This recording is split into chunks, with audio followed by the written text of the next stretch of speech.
ঔপনিবেশিক পরিচয় ছেড়ে নিজস্ব শেকড়ে ফেরার ঘটনা বিশ্বে নতুন কিছু নয়।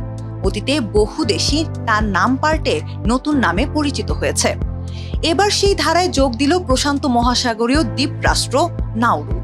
বিশ্বের অন্যতম ছোট এই দেশটির নতুন নাম এখন নাওয়েরো প্রজাতন্ত্র।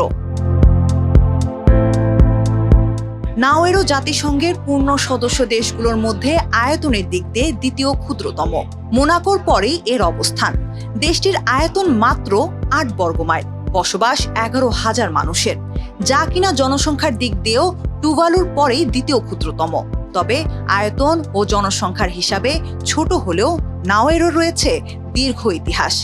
ইতিহাসবিদদের মতে প্রায় ৩,০০০ বছর ধরে এই দ্বীপটিতে মানুষের বসবাস। নাউরু থেকে নাওয়েরো হলেও দেশটির বাসিন্দাদের কাছে নামটি নতুন নয়। মূলত স্থানীয় নাউরুয়ান ভাষায় বহু আগে থেকেই দেশটি নাওয়েরো নামে পরিচিত ছিল, কিন্তু ইউরোপীয় নাবিক ও বিদেশিরা স্থানীয় উচ্চারণ ঠিকমতো বলতে না পারায় ধীরে ধীরে এটি নাউরু নামে পরিচিতি পেয়ে যায়। এবার সেখান থেকে বেরিয়ে এসেই নিজেদের ইতিহাস, ভাষা ও সাংস্কৃতিক পরিচয়কে গুরুত্ব দিয়েছে দেশটির সরকার। অতীতে বহু দেশ শাসন করেছে নাওয়েরোকে। ১৮ শতকের পর ইউরোপীয় বিভিন্ন দেশ ছাড়াও জাপান ও অস্ট্রেলিয়ার নিয়ন্ত্রণে ছিল দ্বীপটি। পরবর্তীতে অস্ট্রেলিয়া, নিউজিল্যান্ড ও যুক্তরাজ্যের যৌথ তত্ত্বাবধানেও পরিচালিত হয়েছে দেশটি। এরপর ১৯৬৮ সালে স্বাধীনতা অর্জন করে নাউরু নামে আসে পরিচিতি।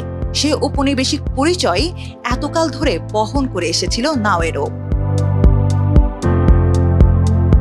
নাউরুর পূর্বে বহু দেশই নিজেদের নাম পরিবর্তন করেছে। এর মধ্যে ২০১৮ সালে সুয়াজিল্যান্ড তার নাম পরিবর্তন করে রেখেছে এসওয়াতিনি। এছাড়া তুরস্ক তার নাম পরিবর্তন করে রেখেছে তুর্কিয়ে। পারস্য থেকে ইরান হয়েছে, সিয়াম থেকে থাইল্যান্ড, বার্মা থেকে মিয়ানমার, আপার ভোল্টা থেকে বুর্কিনা ফাসো, সিলন থেকে শ্রীলঙ্কা ও গোল্ড কোস্ট থেকে ঘানা। আর এর প্রতিটি নাম পরিবর্তনের পেছনেই রয়েছে নিজস্ব ভাষা, সংস্কৃতি ও জাতীয় পরিচয়কে বিশ্বের সামনে তুলে ধরার বাসনা।